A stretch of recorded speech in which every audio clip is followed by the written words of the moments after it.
Hi friends, ಎಲ್ಲರಿಗೂ Kannada law of attraction ಚಾನಲ್ಗೆ ಸ್ವಾಗತ.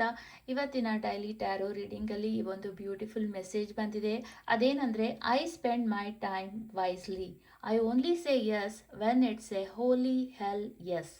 ಸೊ ಡಿವೈನ್ ಏಂಜಲ್ಸು ನಿಮ್ಗೇನು ಗೈಡ್ ಮಾಡ್ತಾ ಇದ್ದಾರೆ ಅಂದರೆ, ನೀವು ನಿಮ್ಮ ಲೈಫ್ನಲ್ಲಿ ಕೆಲವೊಂದು ಸಿಚುವೇಶನ್ಸ್ ಬರ್ಬೋದು. ಅದು ಎಲ್ಲದಕ್ಕೂ ನೀವು ಯಸ್ ಅಂತ ಹೇಳುವ ಅವಶ್ಯಕತೆ ಇಲ್ಲ.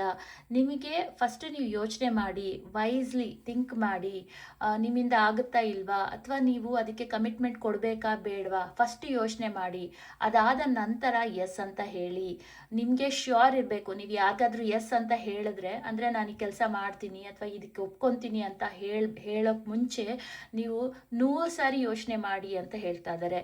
ಈಗ ಇದು ಡೈಲಿ ಟ್ಯಾರೋ ರೀಡಿಂಗ್ ಆಗಿರೋ ಕಾರಣ ನೀವು ಈ ರೀಡಿಂಗ್ನ ನೋಡ್ತಾ ಇದ್ದಾಗ ನಿಮಗೆ ಕೆಲವೊಂದು ಸಿಚುಯೇಷನ್ಸ್ ಬರುವಂತಹ ಚಾನ್ಸಸ್ ಇದೆ. ಅದರಲ್ಲಿ ನೀವು ಯೋಚನೆ ಮಾಡ್ದೇ ಎಸ್ ಅಂತ ಹೇಳಿದ್ರೆ ಮುಂದೆ ಪ್ರಾಬ್ಲಮ್ ಆಗ್ಬೋದು. ಬಿಕಾಸ್ ಅದಕ್ಕೆ ನೀವು ರೆಡಿ ಇಲ್ಲದೆ ಇರ್ಬೋದು. ಆದಷ್ಟು ಯೋಚನೆ ಮಾಡಿ.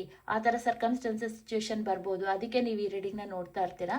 ಸೊ ಕೇರ್ಫುಲ್ಲಾಗಿ ಯೋಚನೆ ಮಾಡಿ, ನಿಮಗೆ ಶ್ಯೂರ್ ಇದ್ದರೆ ಮಾತ್ರ ಎಸ್ ಅಂತ ಹೇಳಿ. ನಿಮ್ಮ ಕಾನ್ಷಿಯಸ್ ಮೈಂಡಿಂದ ಡಿಸಿಷನ್ ತಗೊಳ್ಳಿ ಅಂತ ಏಂಜಲ್ಸ್ ಹೇಳ್ತಾ ಇದ್ದಾರೆ. ಐ ಹೋಪ್ ಈ ಒಂದು ಮಾರ್ಗದರ್ಶನನ ನೀವು ಫಾಲೋ ಮಾಡ್ತೀರಾ ಅಂತ ಅಂದ್ಕೊಳ್ತೀನಿ. ರೀಡಿಂಗ್ ಇಷ್ಟ ಆಯಿತು ಅಂದ್ಕೊಳ್ತೀನಿ. ಇಷ್ಟ ಆದರೆ ವಿಡಿಯೋನ ಲೈಕ್ ಮಾಡಿ, ಚಾನಲ್ನ ಸಬ್ಸ್ಕ್ರೈಬ್ ಮಾಡಿ. ಧನ್ಯವಾದಗಳು.